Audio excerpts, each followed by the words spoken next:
Salut à tous, bienvenue dans ce nouveau décryptage. Aujourd'hui, on s'attaque à un document extrêmement court, mais littéralement passionnant.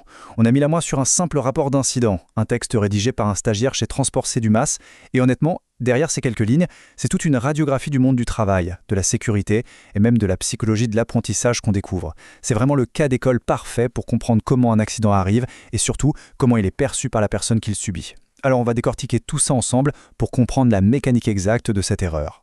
Et l'accroche de ce rapport, elle est dingue. Écoutez bien la toute première phrase. « J'assume que cela était une erreur de ma part. » Mais attendez, on a une personne qui se blesse physiquement en plein boulot et son tout premier réflexe, c'est de dire « c'est de ma faute ».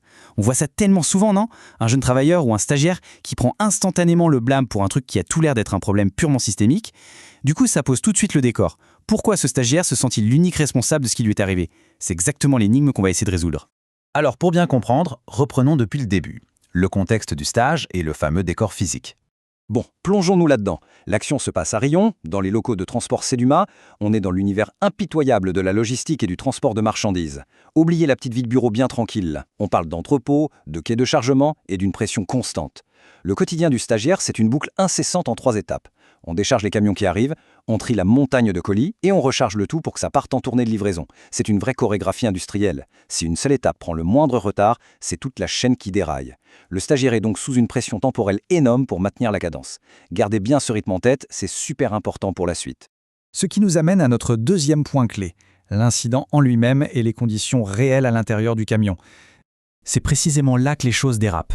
Parce que l'intérieur d'un camion, ce n'est pas un espace de travail comme les autres.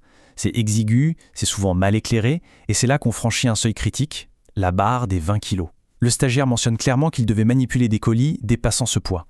Pour se faire une idée concrète, 20 kilos, c'est le poids de cette grosse valise qu'on enregistre à l'aéroport ou d'un énorme sac de ciment. Soulever ça une seule fois, bon d'accord. Mais rappelez-vous le flux de travail qu'on vient de voir. Imaginez notre stagiaire soulever ces 20 kilos encore et encore, à la chaîne, colis après colis. La pression mécanique sur le corps humain est absolument colossale. Et c'est là qu'on touche au cœur du problème, le gouffre énorme entre la théorie et la pratique. Sur le papier, dans le scénario idéal des manuels de sécurité, on nous explique que pour soulever plus de 20 kg, il faut une posture parfaite. On plie les genoux, on garde le dos droit, ou alors on se met à deux. Mais regardons la réalité vécue par le stagiaire. Il est coincé dans son camion, l'espace est tellement restreint que c'est impossible de s'y mettre à deux. Et le pire, comme le souligne son rapport, c'est qu'il n'y a absolument aucun outil de manutention. Zéro.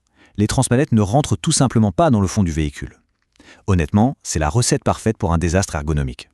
Et les conséquences, forcément, ont été brutales. Passons à l'impact physique immédiat. Et ça illustre brillamment à quelle vitesse les choses dégénèrent quand on impose une tâche sans donner les moyens de la faire en toute sécurité. Le corps humain devient vite le maillon faible. Regardez la chronologie de l'incident. Jour 0, l'effort intense pendant le déchargement. Bam, dès le lendemain matin, le jour 1, le couperet tombe avec de, je cite, grosses douleurs en bas du dos. Et attention, ce n'est pas juste une petite courbature passagère. La souffrance s'installe profondément. Du 2e au 7e jour. Une seule session de boulot dans de mauvaises conditions a suffi pour générer un handicap persistant pendant toute une semaine. C'est un rappel assez frappant de notre fragilité face à des charges pareilles. Alors, face à cette douleur, comment réagit-il? Voyons l'analyse de l'erreur du point de vue du stagiaire lui-même. C'est là que notre analyse devient vraiment fascinante, parce qu'on observe la mécanique de l'autoflagellation dans le monde professionnel. La blessure est indéniable, mais comment est-ce qu'il la rationalise? Il pose son propre diagnostic, en identifiant 2 lacunes chez lui, un manque de connaissances et un manque de compétences. C'est fou, non? À aucun moment il ne dit « le camion était trop petit » ou « on ne m'a pas fourni de matériel adapté ». Non, la faute est 100% intériorisée. Il se dit que s'il s'est cassé le dos avec une boîte de 20 kg, c'est uniquement parce qu'il ne savait pas la porter. C'est une réaction ultra classique chez les profils juniors. Face à une anomalie du système, on commence toujours par douter de soi-même avant d'oser remettre en question l'environnement de travail. Mais l'histoire ne s'arrête pas à ce constat. Passons à la solution de prévention qu'il propose pour l'avenir. Dans un élan constructif vraiment remarquable, le stagiaire cherche à briser ce cycle pour que sa mauvaise expérience serve aux autres. Sa conclusion est limpide. Il est indispensable de sensibiliser aux gestes de sécurité. La vraie clé, c'est la formation préalable. L'idée, c'est qu'avant même qu'un nouvel arrivant ne pose la main sur le premier carton de sa journée, il doit être informé, formé et armé intellectuellement pour protéger son corps. C'est une recommandation super mature. Ça souligne très bien que le fameux bon sens ne suffit pas quand on affronte les lois de la biomécanique. La sécurité au travail, c'est un apprentissage à part entière qui doit être transmis par l'entreprise. Du coup, ce rapport nous laisse avec une question absolument cruciale pour la fin. Si un stagiaire se blesse par manque de connaissances, à qui incombe la véritable responsabilité? Est-ce au jeune inexpérimenté qui tente de faire de son mieux au fond d'un camion sans les bons outils, ou est-ce à l'employeur dont le devoir est de garantir un environnement sûr et une formation solide en amont? Notre stagiaire a naturellement pris tout le blâme sur ses épaules, mais en décortiquant les faits, la perspective change radicalement, vous ne trouvez pas?